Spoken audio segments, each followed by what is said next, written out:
Hello, friends. Senior Pastor Ben Pierce coming to you from 301 Studios at Fuquay-Varina Baptist Church. And today we got another installment of Who Died and Made You King. Today we're going to be looking in the northern tribe again, Jeroboam II. Now he's going to be the longest reigning king of the northern tribes, 41 years. Jehu would be the next longest reigning for 28 years. Now, this king is not to be confused with the first king of the north. Jeroboam, after Rehoboam split, Solomon's son Rehoboam split the kingdoms, Jeroboam was the first king in the north.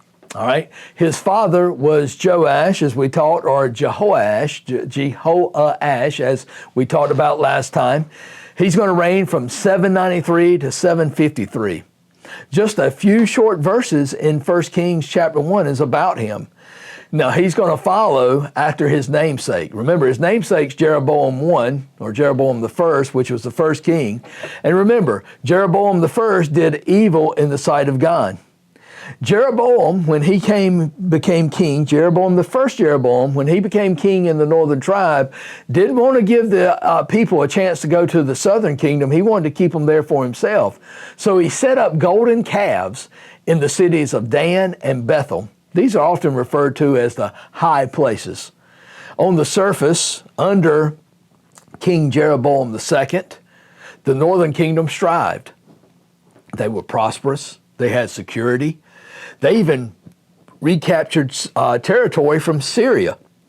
They expanded the northern kingdom to the very days of Solomon when they began. They had been losing territory time after time, wicked king after wicked king. But under Jeroboam II, the land began to grow. They began to expand their territory. But you know what? The people never turned back to God. The prophets Hosea and Amos are going to prophesy during this time. They're going to tell them, you have earthly comfort. You have military victories. You have material prosperity, but you have forsaken God. You see, their hearts were callous. You know, that's what oftentimes happens in our life, isn't it? Comfort leads to complacency. During his reign, the cultural elites began to oppress the poor. The merchants were dishonest. The righteous were persecuted. Amos says, woe to those who are carefree in Zion. That's what they were. They were living carefree because they had everything that they ever wanted. Hosea 7:7 says the king refused to call on the Lord. So the kings rebelled against God, and they did not lead the people in righteousness. One other thing that's going to happen under Jeroboam II is this. There's an earthquake that's going to take place, 760 BC. This is mentioned in the book of Amos. Here's a couple of lessons we learned from Jeroboam II. Prosperity does not always equal acceptance of God. You can be one of the most prosperous countries. You can be one of the most prosperous people. That doesn't mean that you're living a life that pleases God. That is especially true when spiritual compromise is at hand. 1 Samuel 18:7 tells us this, God does not see as man sees.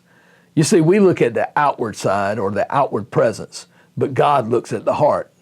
You see, from the outside looking in, Jeroboam seems like a successful king. All those victories, the land, the territory's grown, but God looks on the inside, and his heart was far from him. You see, he continued with the sins of Jeroboam I, that idol worship and pride.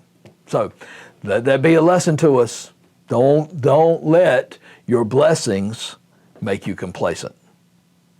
Until next time, keep seeking the Lord with all your heart and keep following him.